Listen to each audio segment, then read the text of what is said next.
Adults are moving back home. Let's have a look. Hello everyone, Florian.heise here and welcome to another episode of HeiseSays. I have my stein of coffee and I thought we'd have a look at a few interesting articles from Domain discussing, well, adults moving back home.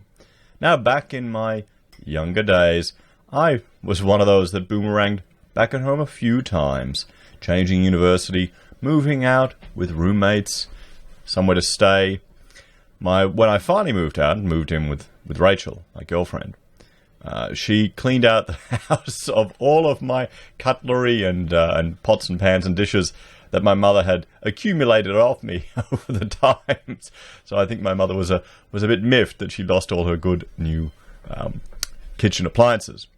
But nevertheless, you know, years later, when my parents needed somewhere to stay, they could come to my house. You know, it's a bit of give and take. That's kind of how life is. But I think this is a little different. I think this is going to lead to a systematic change, what's happening here.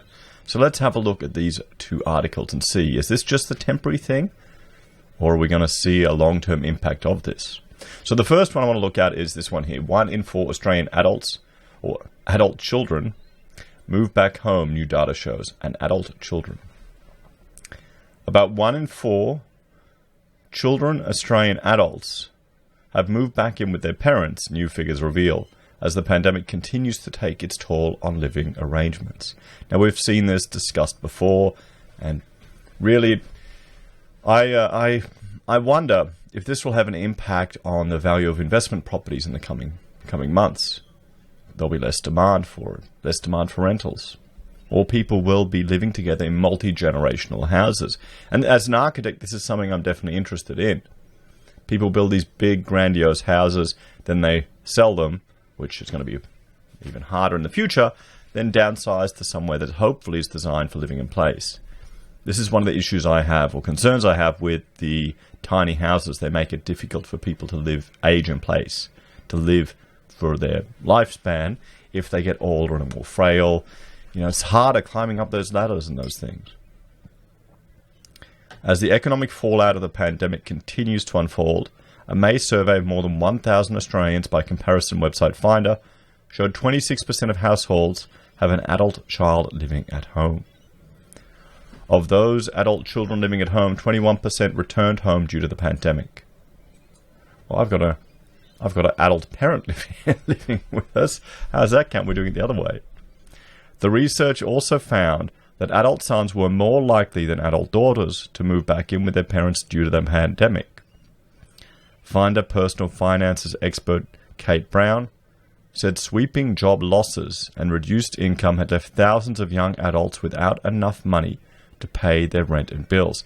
Now here's the thing, the comment about young daughters. I think that's the daughters probably have more options than the young blokes. You know, they've got boyfriends or fiancés or husbands that they can shack up with, maybe push to take it to the next step. Where the blokes, it's a little different. Yeah, that's just the way life is. The pandemic has left many financially distressed, so being able to move back home to live with their parents is a lifeline, Ms. Brown said. Some also returned home to help their medically frail parents during the lockdown. And, I mean, that's quite honourable. You've got to take care of your parents, guys. You know. There are some very vulnerable people in the community still, and that could continue for quite some time. So having the option to move in with family is a great option. You know, yes, it is. You know, families coming together and taking care of each other. That is traditionally what is an important part and backbone of a civilization. You know, hopefully there can be some good coming out of all of this, or some realizations. Although there are going to be a lot of strain on families. Ms. Brown said there were several different implications for parents welcoming back adult children into their home. The major change is having an extra person in the household and learning to live in isolation with one another, she said. Many adults are returning to their childhood bedrooms and setting up workstations in the dining room and asking what's for dinner. Well, they should also, you'd expect they'd be paying rent, they'd be helping take care of the house, they would be also cooking. They'd be contributing, you'd hope. Although, when we go down to visit Uma, my mother, down the Gold Coast, for a day or two, I will park my ass on the couch and have a nap for most of the day as she plays with the kids and cooks us all food. But that's a holiday. It's different. It's a grandparent bed and breakfast. I hope she doesn't watch this video. She'll get angry at me. She said the seriousness of the pandemic has changed many households, with many asking whether they can handle an increase in energy, water and food bills and whether children will be able to find work again. Well, the children still financially should contribute and would contribute. It's not even mentioned. This is the thing, you've got two separate houses. You've got one house here, you've got all your bills coming into that house. And you've got this house here. Combining them together into one slightly bigger house is cheaper than having two. Guys, it's still going to be cheaper overall as a family unit. You just need to get people to contribute. And that should be the conversation that's had before people even move back. It comes as rental vacancies soar in Australia's three biggest cities, with new figures showing more than 88,000 homes were left empty last month. The vacancy rates in the Sydney CBD more than doubled from 5.7% in March to 13.8% in April, a record high in the SQM series, with the Brisbane CBD close behind with an increase from 5.7 to 11.3. And we'll go through that article in a moment. Melbourne CBD fared better, with vacancy rates increasing only 2.6% to 7.6%.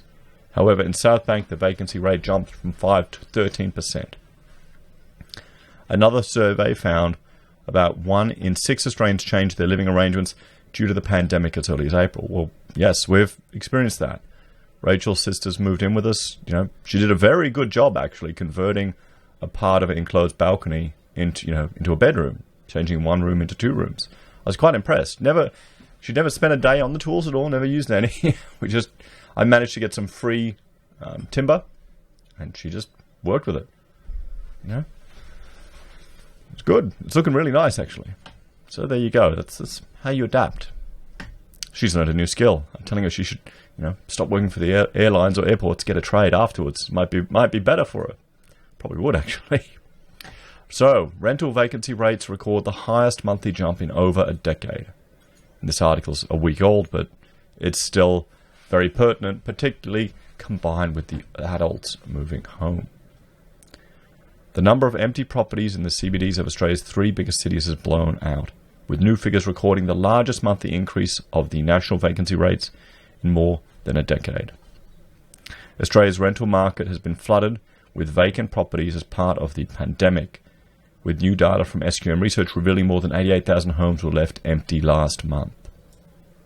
So property always goes up, guys. These investment properties are still going to be worth as much. What's going to happen? Think about it. How many of these people that are invested in these properties can't rent them, are having trouble evicting people, and just getting by because of the mortgage holiday that they're getting from their best buddies at the bank? It's an outright tenants market, said SQM Research Managing Director Lewis Christopher. Rents have been falling, and they're likely to continue to fall for the foreseeable future. It is happy days for tenants, and a bit of a disastrous scenario for landlords. Holiday hotspots and CBD locations have been hardest hit. The vacancy rate in the Sydney CBD more than doubled, from 5.7% in March to 13.8% in April, a record high on the SQM series, with the Brisbane CBD close behind, with an increase from 5.7 to 11.3. Nearly double, guys. Nearly double the vacancy rate. Just like that. And yet people are expecting the economy to bounce back instantly. How many of these people have moved home? Either to care for the elderly parents, to save money. How many of them have done it? I'm sure it's a combination. So, do you think they're all going to rush out? Maybe some of them will. Maybe they won't be able to handle living together. But you got to make do. Melbourne CBD fared better, with the vacancy rate increasing 2.6 percentage points to 7.6, and Southbank went up to 13%. 13%, nearly 3 times, everyone. The blowout in rental vacancies for the major CBDs suggests a max exodus of tenants occurred over the course of March and April, Mr. Christopher said. He added, There'd also been significant loss in employment in our CBDs, plus a drop-off in international students. Are they going to talk about the flood of Airbnbs also entering on the long-term market as well? That's another thing to consider too. Vacancy rates also jumped in holiday locations such as Surfers Paradise and Noosa, where rates more than doubled from 8.5 and 6.8% respectively. However, Mr. Christopher expected the surge in vacant properties in these regions to be shorter-lived, with a boost in domestic tourism likely when state borders reopen. Okay, the one issue with that is the states are resisting the urge to open borders. And I've got another article we'll look at, which is more evidence that consumer behavior is changing, even when restrictions have been eased. You know, even when restrictions have been eased, this is going to leave.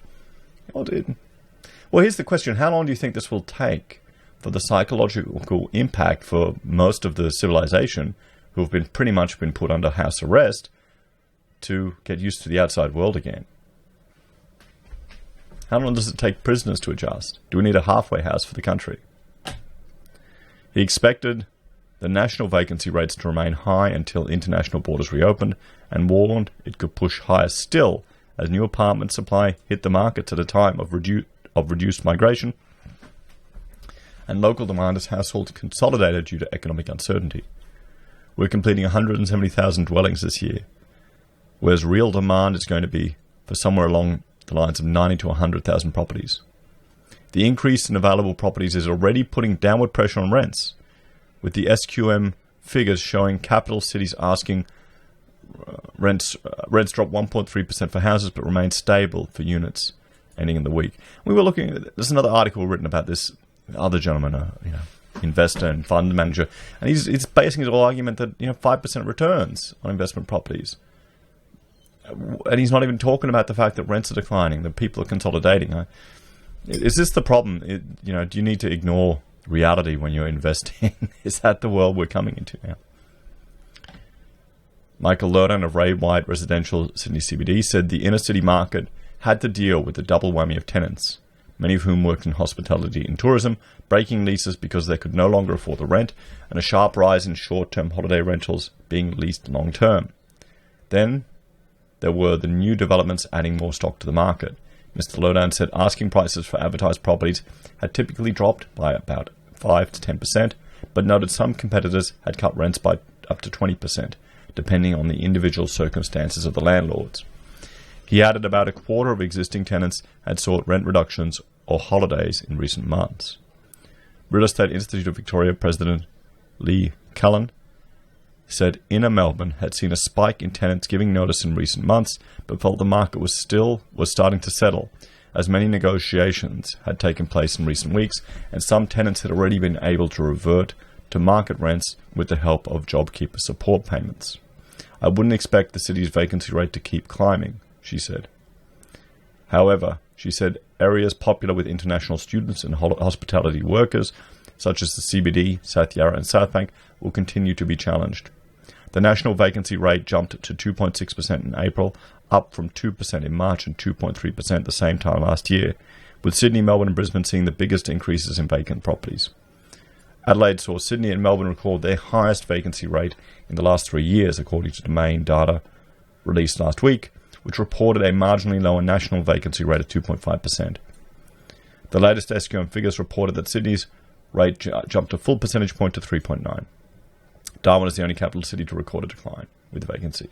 Well, there you go, guys. More people moving home, rents going down, vacancy rates shooting up. I'm certain, this won't affect the long-term value of these properties. What do you think? As always, please let me know your thoughts and opinions in the comments below. And if you didn't get that, I'm just being sarcastic. I don't understand how anyone can not see all of these things going on and think now's the time to jump into property, not to wait to see what happens. What happens when JobKeeper disappears? What happens when the bank memorandum or bank holiday on mortgages ends and international borders are still closed? As always, thanks for watching. Let me know your thoughts and opinions in the comments below. Like, share and subscribe to the channel. If you're a fan and you'd like to support us, there are a few ways you can. You can join the channel on Patreon or YouTube. Support us via our affiliate links at Amazon or eBay, or Independent Reserve and Kucoin. Use Gold via the Gold Pass. You can support us by buying our merch, or also PayPal. Thanks everyone. I'll see you in the next video.